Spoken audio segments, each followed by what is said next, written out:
이낙연 의원이 수도권 규제 완화 법안을 마련 중인 것으로 알려지면서 논란이 일고 있습니다. 코로나 사태 극복을 명목으로 한 요구에 비수도권의 위기감이 커지고 있습니다. 3개월간 휴원을 이어오던 충북지역 어린이집이 오늘부터 문을 활짝 열었습니다. 이미 아동 4명 중 3명이 긴급 보육을 이용하고 있어 휴원이 큰 의미가 없다는 판단입니다. 유원대가 내년도 영동 본교 입학 정원을 또다시 줄였습니다. 영동구는 상생발전 협약 위반이라며 강하게 반발하고 있습니다. 정부의 지방자치법 개정 절차 착수로 청주시의 특례시 승격 가능성이 열렸습니다. 하지만 충청북도는 도세 약화를 여러분 안녕하십니까. CJB 8시 뉴스 시작합니다. 더불어민주당 대표를 노리고 있는 이낙연 의원이 수도권 규제 완화 법안을 마련 중인 것으로 알려지면서 논란이 일고 있습니다. 코로나19 위기 극복을 명목으로 내건 수도권의 규제 완화 요구와 맞물려 비수도권의 위기감이 커지고 있습니다. 구준회 기자입니다. 6년 만에 국회로 돌아온 이낙연 의원이 수도권 규제 완화 법안 발의를 구상 중이라는 소식이 언론을 통해 전해졌습니다. 예비 타당성 조사를 면제할 수 있는 지역균형 발전 사업에 수도권 사업도 포함할 수 있도록 국가재정법 개정안을 제출하겠다는 겁니다. 수도권 낙후 지역에 대한 역차별을 해소한다는 취지입니다. 논란이 일자 이 의원실은 일단 계획을 부인했습니다. 지금 당장은 뭐 발의하겠다 안 했다 이런 입장이 없어요. 저희가 일단 지금 법안 관련해서는 지금 분담법위원회를 먼저 하고. 그러나 개정안 발의가 앞으로도 없을 거냐는 기자의 물음엔 장담할 수 없다고 밝혔고 충북 지역 시민단체의 사실 확인 요청에도 아무런 답변이 없는 상태입니다. 공교롭게도 최근 수도권에서 코로나 사태 극복을 명목으로 제기하고 있는 규제 완화 요구와 겹쳐 더욱 우려스럽습니다. 이에 대해 균형발전 지방분권 충북본부는 지난해 말 수도권 인구가 우리나라 전체 인구의 50%를 돌파한 것은 규제가 제대로 작동하지 않은 증거라며 수도권 규제를 오히려 강화해야 한다고 주장했습니다. 소멸위기에 있는 비수도권의 지자체를 지원해야 될 때지 전국 평균 이상의 발전을 하고 있는 수도권 지자체 역차별 얘기할 때가 아니란 얘기죠. 실제 개정안이 발의될 경우 비수도권이 힘을 합쳐 지방분권과 균형발전 강화 법안으로 맞대응하겠다고 밝혔습니다. 코로나 사태를 빌미로 한 수도권 규제 완화 움직임에 비수도권의 경계와 우려가 커지고 있습니다. CJB 뉴스 구준혜입니다. 3개월간 휴원을 이어가던 충북 지역 어린이집이 오늘부터 정상 가동에 들어갔습니다. 그동안 충북의 긴급 보육 이용률이 75%까지 치솟은 만큼 휴원 조치를 계속 이어가는 건 큰 의미가 없다는 판단입니다. 안정원 기자의 보도입니다. 코로나19로 장기 휴원에 들어갔던 충북 지역 어린이집이 오늘부터 문을 활짝 열었습니다. 지난 2월 21일 휴원을 시작한 이후 약 3개월 만입니다. 어린이집 장기 휴원에 따른 보호자의 돌봄 부담이 늘어나자 보건복지부가 전국 단위 어린이집의 휴원을 해제했습니다. 저는 이제 긴급 보육으로 한 달 전부터 보내고는 있는데 우선 어린이집에서 안전한 그런 관리를 철저하게 하고 계신다고 믿고 이제 아이들을 보내고 있습니다. 실제로 지난 2월부터 5월까지 충북 어린이집의 긴급 보육 이용률을 보면 2월 말 12%에 그쳤던 이용률은 매달 꾸준히 증가해 5월 말엔 75%에 육박했습니다. 아동 4명 가운데 3명꼴로 등원하다 보니 어린이집도 개원 수준의 방역 관리를 해왔습니다. 아이들이 손을 닿을 수 있는 부분은 선생님들께서 매일 오전, 오후 나눠서 소독해 주시고요. 그다음에 교구 같은 거는 원래부터 저희가 소독은 진행하고 있는 부분이고요. 충북의 어린이집은 모두 1,083곳, 원생은 41,800여 명에 이릅니다. 발열 체크를 해서 혹여나 고온일 경우 그때 부모님들한테 얼른 긴급 연락을 해서 기가지 추이를 하고 병원을 가볼 수 있도록 그렇게 안내를 하고 있습니다. 충북의 어린이집 휴원이 석 달 만에 해제됐지만 단양구는 학부모 의견을 받아들여 일주일 더 상황을 지켜본 뒤 휴원 해제를 결정하겠다는 방침입니다. CJB 뉴스 안정은입니다. 유원대가 내년도 영동 본교 입학 정원을 140명이나 줄이기로 하자 영동 군민들의 반대 목소리가 커지고 있습니다. 2016년에 맺은 상생협약이 무시되고 있다며 행동에 나섰습니다. 이윤영 기자입니다. 유원대가 내년도 영동 본교 입학 정원을 또다시 줄였습니다. 경찰 소방행정학부와 사회복지 상담학부의 입학 정원을 140명이나 줄이는 대신에 충남 아산 캠퍼스에 2개 과를 신설한 겁니다. 유원대 영동 본교의 입학 정원은 해마다 줄어 내년도에는 460명으로 불과 5년 만에 반토막이 나는 반면에 아산 캠퍼스는 2배 이상 늘어나게 됩니다. 유원대 본교 정원 감축에 반대하는 서명운동이 곳곳에서 펼쳐졌고 2만 4천여 명이 동참했습니다. 오늘은 교육부와 대학교육협의회에 반대 서명부와 구조조정 철회 건의문을 전달했습니다. 대학에 살려면 어쩔 수 없다 이런 얘기만 하면서 학교를 옮기는 거예요. 학생들을. 이게 말이 안 되죠. 영동구는 2016년에 맺은 상생발전 협약 위반이라며 강하게 반발하고 있습니다. 실제로 유원대는 본교 학생 2,500명 이상 유지와 본교학과 아산 캠퍼스 이전 금지 등을 약속했습니다. 협약에 따라 영동구는 5년 동안 33억 6천만 원을 대학에 지원했고 연계 사업으로도 14억 원을 더 보태줬습니다. 상생협약을 위반하면 지역민의 정서를 외면한 결정이라고 생각하기 때문에 용납할 수 없는 입장입니다. 지금이라도 정원 감축 결정을 철회하고 하지만 유원대는 생존을 위해 어쩔 수 없는 조치라는 입장입니다. 미래를 본다면 한 명도 이전을 못하게 한다면 유원대학이 과연 영동군에서 버텨낼 수 있을까 하는 의문도 들어요. 영동 국민들의 반발 여론이 확산되고 있는 가운데 유원대의 본교 정원 감축이 현실로 이어질지 관심이 모아지고 있습니다.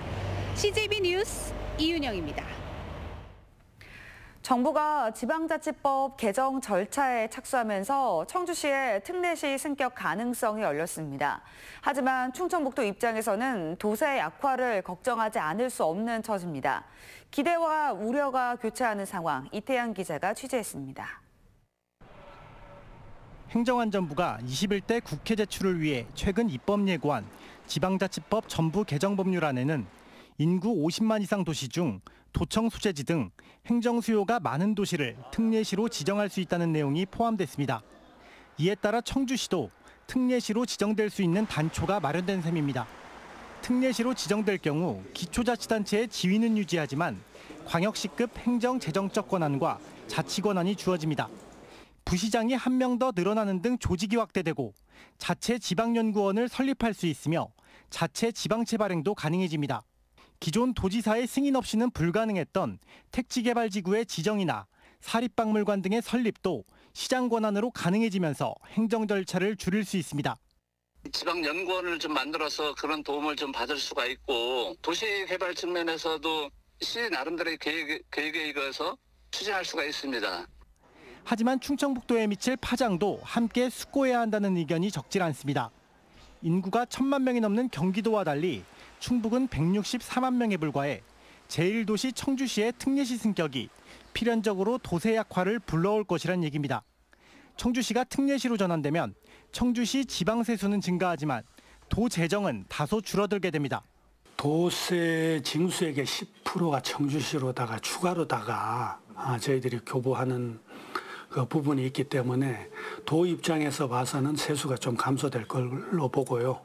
기대와 우려가 교차하는 가운데 이번 개정안은 입법 예고를 거쳐 다음 달 21대 국회에 제출될 예정입니다. CJB 뉴스 이태현입니다. 도내 모든 지방의회에서 다수를 차지하고 있는 민주당이 현 교황 선출 방식의 의장 선출제를 개선하겠다며 후보 경선을 도당이 직접 관리하기로 했습니다. 하지만 시민단체는 부족하다며 다수당이 아닌 의회가 중심이 된 공개된 의장 선거 제도를 요구하고 있습니다. 조용광 기자입니다. 충북 도의회 사상 첫 여성 의장을 배출한 10대 도의회. 하지만 의원별 비공식 접촉이 이루어지는 과정에서 금품이 오갔고 일부 도의원은 의원직 상실형을 선고받았습니다. 정식 입후보와 정견 발표 없는 깜깜이 선거. 이른바 교황 선출 방식의 부작용입니다. 도내 모든 지방의회에서 다수당인 민주당이 이런 문제를 해결하겠다며 의장 후보 경선을 직접 관리하기로 했습니다.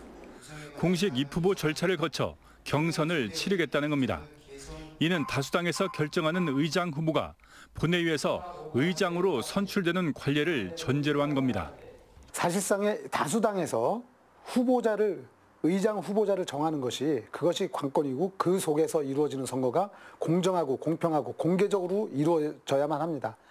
다수당 중심의 공개 선거로 전환된 셈인데 청주시의회에서는 사상 처음으로 의장 출마 선언까지 나왔습니다. 민의의 대변자라고 자처하는 의원님들의 대표를 뽑는 과정에 시민들께 알려야 될 필요가 있다고 느꼈고요. 하지만 시민단체는 부족하다며 1인 시위를 시작했습니다. 다수당 단독이 아닌 의회가 중심이 돼 여야가 함께 의장 선출에 참여해야 한다는 겁니다. 시민단체가 한 걸음 더 나아간 개선안을 요구하고 있는 가운데 충북도의회와 청주시의회는 오는 25일 본회의에서 후반기 의장을 선출하고 민주당은 그 전에 당내 의장 후보 경선을 마치기로 했습니다. CJB 뉴스 조윤광입니다. 코로나19 사태로 웬만해선 병원 가기가 꺼려지는 분위기다 보니 건강검진을 미루는 분들이 많습니다.